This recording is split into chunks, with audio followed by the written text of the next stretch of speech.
আমার নতুন রান্নাঘরে সবাইকে স্বাগত। সুপ্রভাত।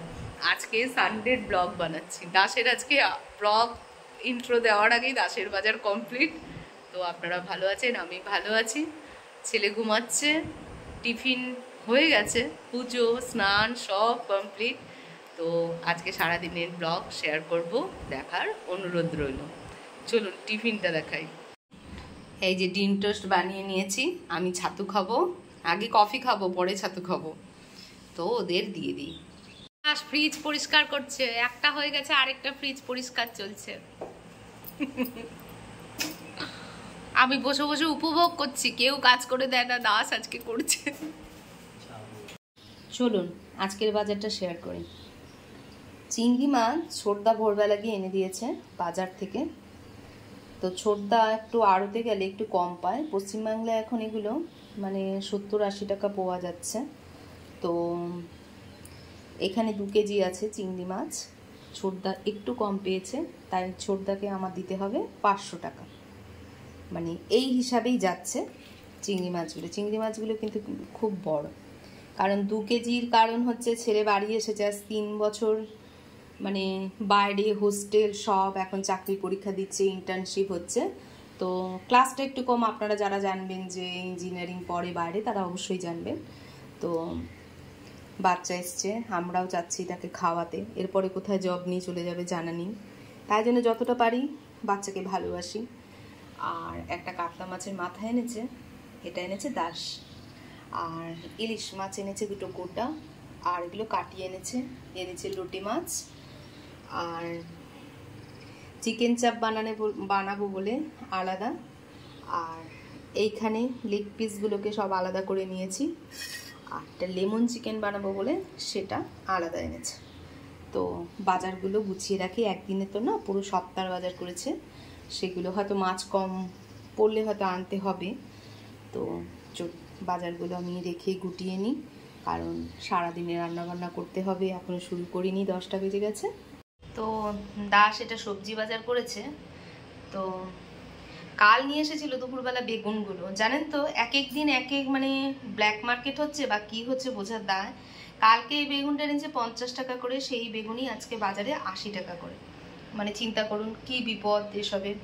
তো যাই হোক, বাজার টাজারগুলো ও একটু ফ্রিজ পরিষ্কার করে হেল্প করে দিয়েছে, এবার বাজারগুলো আমি আস্তে আস্তে করে গুটিয়ে নেব। বাইরে প্রচণ্ড একটা রোদ উঠেছে, জানেন তো, প্রচণ্ডই গরম লাগছে। এই সময় তো জানেনই একটা গুমসা গরম হয়। তো আমার কুকুর 9টা ছিল, জানেন তো, 3টে কুকুরকে আমি খুঁজে পাচ্ছি না, কোথায় কে কী করেছে। আমার পেছনে অনেক লোকই লাগার, কারণ কুকুর অনেকেরই অসুবিধার কারণ জানি না ফ্যামিলিতেই বা তারা কী করে থাকে 8-10 জনকে নিয়ে। তো যাই হোক, একটা কথা আপনাদেরকে বলছি, যারা আমার ব্লগগুলো দেখেন, তো কমেন্ট করে বলবেন তো, ফ্রিজে যা সবজি রাখছি সব পচে যাচ্ছে, এটা কি করে ঠিক করা যায়। নানা রকম ভিডিও দেখে ঠিক করার চেষ্টা করেছি, কিন্তু হয়নি। চলুন রান্নাবান্না সেরে নিই। দেখুন কেমন রোদটা উঠেছে বাইরে, মারাত্মক রোদ, যেটা 40 ডিগ্রিতে রোদ হয় সেটা দেখুন দুপুর 10টার মধ্যেই হয়েছে। এখনও কাঁঠালগুলো রয়েছে। আর এই যে শুয়ে আছে, দেখুন, এরা কারোর কখনো ক্ষতি করে? ওই যে আরেকটা শুয়ে আছে, কি বলবো বলুন। দেখুন না, উপরে রান্নাঘরে এসেছি, জানেন তো, এগুলো নতুন কিনেছি, নাইটিগুলো সব নষ্ট হয়ে যাচ্ছে। ওই আছে না, সব কিছু ধরে একটুখানি মোছা, তাতে সব নষ্ট হয়ে যাচ্ছে। এটা আমার উপরে রান্নাঘর। গ্যাসটা নতুন কিনেছি, জানেন তো, সংসার করতে গেলে সব আস্তে আস্তে করে গুছিয়ে কিনতে হয়, তাই চেষ্টা করি কেনার।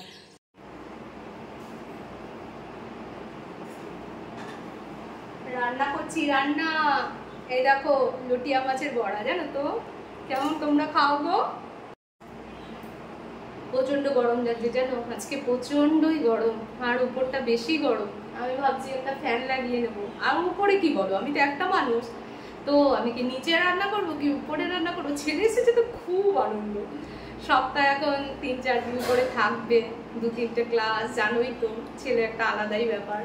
তো এই দেখো রান্না করছি, এখনো কমপ্লিট হয়নি, শুধু লুটিয়া মাছের বড়াটা করলেই জানো তো কমপ্লিট হয়ে যাবে।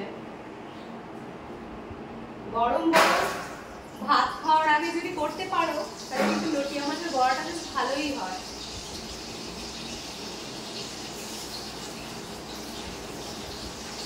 তোমাদের নিশ্চয়ই ঘরে সবার রান্না হয়ে গেছে,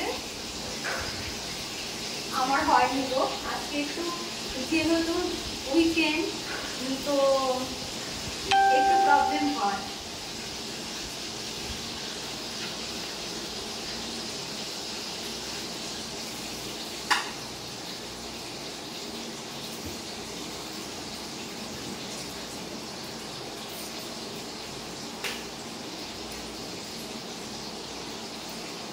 চলো রান্নাঘর ধুতে হবে, পরিষ্কার করতে হবে, অনেক কাজ। হচ্ছে দুপুর 2:30, প্রচন্ড জোরে বৃষ্টি এসছে দেখো।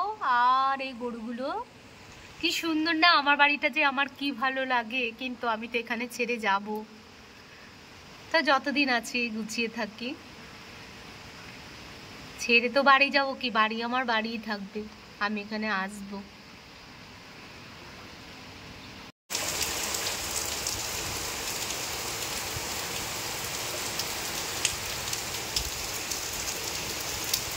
এমন দেখো উঠোনে জল দাঁড়িয়ে গেছে।